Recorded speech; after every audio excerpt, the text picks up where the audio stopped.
Hello guys, welcome back to my channel. ಈ ವಿಡಿಯೋದಲ್ಲಿ ಬಂದು ಅಲಿಗೇಟರ್ ಮೀನು ಬಗ್ಗೆ ನೀವು ಈ ವಿಡಿಯೋದಲ್ಲಿ ತಿಳ್ಕೊಬೋದು. ಫುಲ್ ಮಾಹಿತಿ ಈ ವಿಡಿಯೋದಲ್ಲಿ ಕೊಟ್ಟಿದ್ದೀನಿ, ನೀವು ವಿಡಿಯೋ ಕೊನೆ ತನಕ ನೋಡಿ.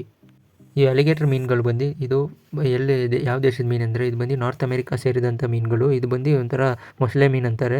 ಇದು ಬಂದು ನೋಡೋಕ್ಕೆ ನಿಮಗೆ ನೋಡ್ಬೋದು ನೋಡಿ, ಮುಂದ್ಗಡೆ ಬಂದು ಮೊಸಳೆ ಥರನೇ ಇರುತ್ತೆ ಫೇಸು, ಮತ್ತು ಇದ್ರ ಶಾರ್ಪ್ ಟೀತ್ ಇರುತ್ತೆ. ಅಂದರೆ ಅದಕ್ಕೆ ಬಂದು ಅಲ್ಲಿ ಬಂದು ಜಾಸ್ತಿ ಶಾರ್ಪ್ ಇರುತ್ತೆ. ನಾವೇನಾದ್ರು ಒಂದ್ಸಲಿ ಕಚ್ಚಿಸ್ಕೊಂಡ್ರೆ ಅದಕ್ಕೆ ರಕ್ತ ಬರೋ ಥರ ಅಲ್ಲೆಲ್ಲ ನಮ್ಮ ಬೆರಳು ಒಳಗೆ ಇಳಿಯುತ್ತೆ, ಆ ಥರ ಇರುತ್ತೆ ಇದು ಟೀತ್. ಅಂದರೆ ಅದ್ರ ಹಲ್ಗಳು ಬಂದು ಈ ಥರ ಇರುತ್ತೆ.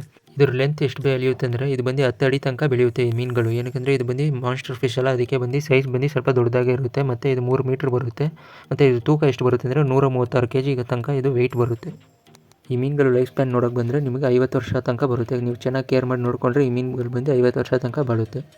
ಮತ್ತು ಈ ಮೀನುಗಳು ನೀವು ತೊಗೊತೀರಾ ಸಾಕಾಗಿ ಸ್ಟಾರ್ಟ್ ಮಾಡಿಬಿಟ್ಟಿದ್ರೆ, ನೀವು ಚಿಕ್ಕದಾಗಿ ತೊಗೊಂಬಂದು ಚಿಕ್ಕ ಟ್ಯಾಂಕಲ್ಲಿ ಬಿಟ್ಟಿರ್ತೀರ. ಅದು ಸ್ವಲ್ಪ ಒಂದು 2 ವರ್ಷದಲ್ಲೇ ಅದು ಬಂದು ಜಾಸ್ತಿ ಒಂದು 6 ಅಡಿ 7 ಅಡಿ ತನಕ ಬೆಳೆಯೋಕ್ಕೆ ಚಾನ್ಸ್ ಇದೆ.